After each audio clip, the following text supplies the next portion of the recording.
Siku ya leo nimekuja kuongea na walio hai, walioweza kuvushwa na Bwana mpaka mwaka wa 2026. Mimi nikiwa mmoja wao, nina furaha tele ndani ya moyoni mpaka juu ya usoni unavyoona. Siku ya leo nimekuja kuzungumza na wale ambao wamekuwa na malengo na wamekuwa wakitamani kuona mwaka ujao, wakisema huu mwaka utakuwa mwaka wao. Nasema nini? Bwana alizungumza na wana wa Israeli kupitia Musa, akawaambia kwamba enyi msiogope, maana wale wa Misri wamekuwa wakiwakandamiza na kuwatesa muda mrefu, hamtawaona tena. Ina maana gani? Huu mwaka ni mwaka mpya. Huu mwaka tumeanza kwa njia tofauti. Huu mwaka umeweza kuvushwa, na huu mwaka umevushwa sababu Mungu ana sababu na wewe. Kwa nini? Mungu anajua una ndoto zako, unatamani zitimie. Una malengo yako, unatamani yawe sawa, na una pia mafanikio ambayo unatamani ungeweza kuwa umefanikiwa nayo. Na ndio maana Mungu akakuvusha mwaka wa 2025 na 2026, na akasema kwamba unapaswa kuona ili ukatimiza ndoto zako. Kwa pamoja, najua kwa sasa rohoni unasema mwaka ni mwaka wako. Una sababu ya kufurahi na kufurahia ndani ya roho, kwa kuwa umeweza kuuona. Si wengi waliweza kuvuka. Kuna wengi walitamani kuuona ila hawajaweza kuifikia hii mwaka. Ila mimi nikiwa hapa hivi siku ya leo, nimekuja kuambia kwamba Bwana ana sababu, na Bwana amesema kwamba wewe ni mwanae na anahitaji ukatimize malengo ambayo alikuleta hapa duniani. Hakuleta uangamie ukiwa mdogo. Hakusema kwamba utaangamia ukiwa mdogo. Hakusema kwamba utatimiza ndoto zako au utaondoka hapa bila kukamilisha kilichokuleta. Na ndio maana Bwana akakuvusha huu mwaka. So furahi hata kidogo. Furahi hata. Mimi nafurahi ndani ya roho, kwa kuwa umeona leo Bwana amenivusha mwaka, na kanisema kwamba niwe Musa wa hii siku ya leo, tarehe 1/20/26 mwezi wa Januari. Akasema kwamba niwe Musa wa leo. Kwa nini? Kwa sababu ananitumia.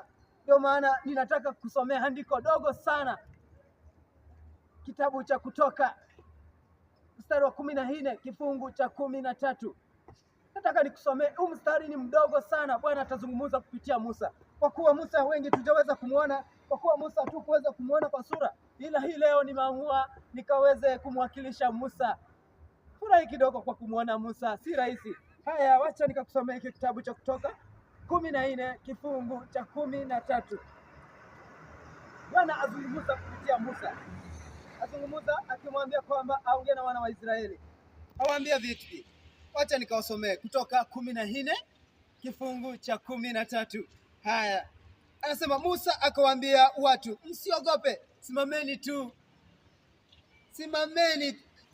Yaani hiki kifungu kinanifurahisha. Kwa nini? Kinanipa ujasiri, alafu najiona kwamba mimi nimekuwa Musa tayari. Haya, tukiende Kutoka 14 kifungu cha 13. Musa akawaambia watu, msiogope, simameni tu. Yaani simameni tu, mkauone wokovu wa Bwana atakaowafanyia leo, hamtawaona tena milele. Hapana, hiki kifungu inaniingia. Wacha nikarudie tu kwa mara ya mwisho tafadhali. Kwa mara ya mwisho wacha nikurudie hiki kifungu, kishike. Kutoka 14 kifungu cha 13. Kinasema hivi kupitia Musa. Najua Musa tujaweza kumwona wengi, nimeamua kumwakilisha. Ndio maana unaniona hapa siku ya leo. Wacha nikakusomea kifungu Kutoka 14 kifungu cha 13. Wacha nikasome kwa mara ya mwisho tafadhali. Usichoke. Furahi, kwa kuwa kifungu inanipa nguvu na inanipa faraja, na pia inanionyesha kwamba vile nimevuka mwaka napaswa kufurahi. Musa akawaambia watu, msiogope, simameni tu mkaone wokovu wa Bwana atakaowafanyia leo, kwa maana hao wa Misri mliowaona leo hamtaona tena milele. Yaani yale magumu uliyoona mwaka uliopita, yale misukosuko, magonjwa, imekufinya sana mwaka uliopita, na kuzungumza yaani hii mama inaniingia paka kwamba naenda inanichanganya zaidi, na kuzungumzia siku hii ya leo. Mama yangu, Aha, mama yangu, nakuzungumzia siku ya leo. Hautaona tena magonjwa ndani mwako, watoto wako watafukuzwa karo, na hautaona tena shida ambazo umekuwa ukiona mwaka mzima. Jamani, huu mwaka ni mwaka wako na huu mwaka ni mwaka wangu. Kama umeamini, sema tu huu mwaka ni mwaka wangu kwa imani, na Bwana anaenda kutenda. Hicho kifungu kinaendelea kuwa 14 hapo, inasema kifungu ni Kutoka 14 ikiendelea, inasema Musa akaendelea kusema hivi, Bwana atawapigania nyinyi nanyi mtanyamaza kimya. Oh, Musa wa leo najisikia kweli. Bwana atawapigania nanyi mtanyamaza kimya. Yaani nina furaha kwa kweli, nina furaha mpaka natokwa na machozi ya furaha. Usione kama nalia, bali ni machozi ya furaha. Furaha niliyo nayo. Kule mwaka nilijua kwamba huu mwaka nitakuwa nimekandamia ama angamia, ila Bwana ameniweka hapa na sababu. Na kwa nini aliniweka? Ili nije nikakupe hii neno. Nimeanza kujielewa kwamba Bwana aliniweka na alinivusha huu mwaka ili nije nikupe hii neno na nije nikufunze, na ndio maana leo amenifanya Musa wako wa siku ya leo. Sikia tu hiyo kifungo ya Kutoka 14 kifungo mstari wa Kutoka 14 kifungo cha 14, yaani kinaendelea zaidi kunipa motivation, yaani kinaendelea kunipa nguvu. Kinasema namna gani? Hii kifungu kimenifurahisha. Bwana atawapigania nanyi mtanyamaza kimya. Ina maana gani?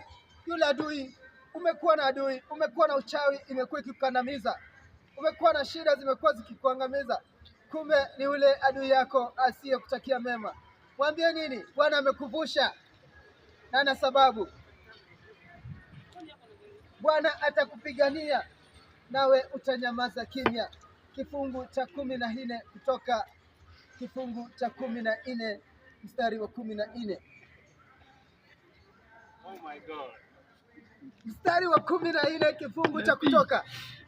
Jamani, yaani hapo mahali mimi kuanzia leo nitakuwa naisoma hiyo andiko kila siku, sababu nimesikia imenifariji sana ndani ya roho. Mwaka uliopita niliona majonzi, niliona kwamba sitauweza, ila Bwana amenivusha na ana sababu ya kunionyesha siku ya leo. Bwana kweli ananipenda na nimeamini hilo. Kama wewe pia unaamini Bwana anakupenda, ndio maana unanitazama hii wakati uko buheri wa afya, una mambo yanakusumbua kwa wingi. Jamani, kweli nani usipaswe kumshukuru Bwana? Hiyo kifungu imenijenga kwa kweli, nimefurahi kwa ndani ya roho. Nakutabiria wewe pia dada yangu ambao unahangaika, umekuwa ukiwa na hiyo ndoto yako ya kutimiza malengo yako, umekuwa na ndoto yako ya kusema kwamba wewe huwezi kuoleka kabla ya kutimiza malengo yako, nami nakutabiria malengo yako yametimia. Kama unaaminia, jamani, sema tu amen pale ambapo ulipo. Sema tu amen mahali ambapo ulipo. Ninafarijika na nina furaha ndani ya roho kwa kuwa jamani, mifungo na minyororo ambayo nimefungwa mwaka uliopita, hii leo naiachilia. Na kama nilikukwaza mwaka uliopita, jua kwamba nimekuachilia ndani ya roho mpaka na ndani ya mwili wangu wote, na sitaogopa. Mimi ni mtu mpya. Vile Bwana alinivusha siku ya leo, pia atanivusha na majaribu. Huu mwaka nimekataa magonjwa kwangu, nimekataa kabisa, na nina imani. Sineni kwa kuwa naongea tu, na neno kwa kuwa ninaongea kutoka ndani ya roho, na nina imani kwamba haya magonjwa yanaenda kupita, na hayo misukosuko yanaenda kupita. Kama wewe unategemewa kwenyu, usiogope, jipe imani, kuwa na nguvu, maana huu mwaka ni mwaka wako. Umetamani kujenga kwa muda mrefu, siku ya leo Musa ambao Bwana ameweza kutumia kwa mwaka wa 2026 anazungumza na anasema usiogope. Bwana atakupigania nawe utanyamaza kimya. Wacha wale ambao wamekuwa wakiendea chini chini waaibike. Wacha wale ambao wamekuwa kidhani kwamba huwezi kufaulu wakaaibike. Wacha wale ambao walikuwa dhani kwamba hao ndio wanaweza jamani, wakaaibike. Yaani machozi yananitoka, machozi ya furaha.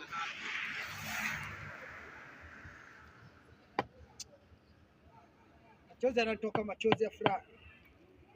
Maana machozi ya machungu yamekwisha pita, na sasa nina furaha na malengo yangu yanaenda kutimia. Bwana wabariki, na ukipenda unaweza kunifuatilia ukaweza kupata vitabu vingine vizuri zaidi, vitabu vya Biblia vilivyoandikwa. Maana hili andiko mimi sijaliandika, hili andiko liliandikwa na watu tofauti tofauti ambao mimi sikuweza kuwaona, ila kupitia kwa andiko najua kwamba mapenzi ya Bwana yalitimia. Siku ya leo nimekuja kuongea na walio hai, walioweza kuvushwa na Bwana mpaka mwaka wa 2026. Mimi nikiwa mmoja wao, nina furaha tele ndani ya moyoni mpaka juu ya usoni unavyoona. Siku ya leo nimekuja kuzungumza na wale ambao wamekuwa na malengo na wamekuwa wakitamani kuona mwaka ujao, wakisema huu mwaka utakuwa mwaka wao. Nasema nini? Bwana alizungumza na wana wa Israeli kupitia Musa, akawaambia kwamba enyi msiogope, maana wale wa Misri wamekuwa wakiwakandamiza na kuwatesa muda mrefu, hamtawaona tena. Ina maana gani? Huu mwaka ni mwaka mpya. Huu mwaka tumeanza kwa njia tofauti. Huu mwaka umeweza kuvushwa, na huu mwaka umevushwa sababu Mungu ana sababu na wewe. Kwa nini? Mungu anajua una ndoto zako, unatamani zitimie.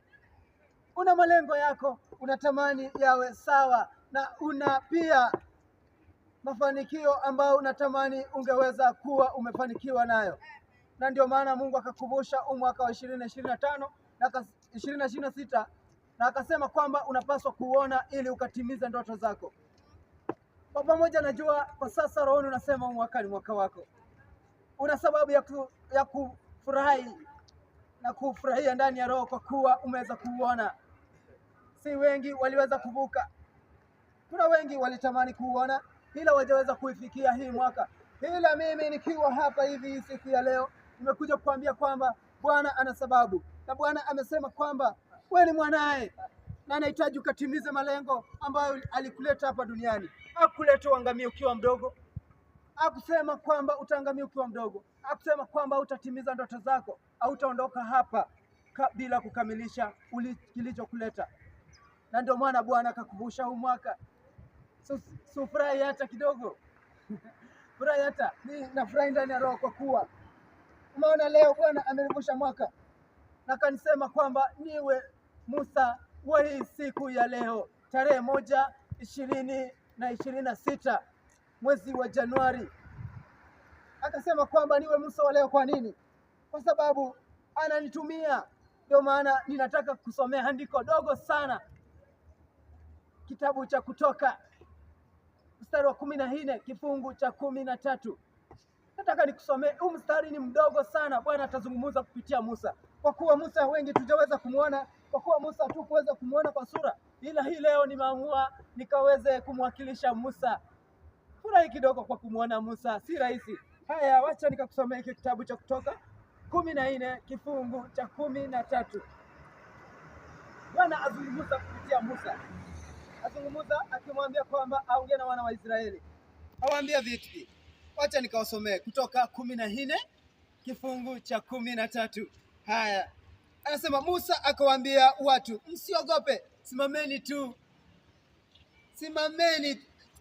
Yaani hiki kifungu kinanifurahisha. Kwa nini? Kinanipa ujasiri, alafu najiona kwamba mimi nimekuwa Musa tayari. Haya, tukiende Kutoka 14 kifungu cha 13. Musa akawaambia watu, msiogope, simameni tu. Yaani simameni tu mkauone wokovu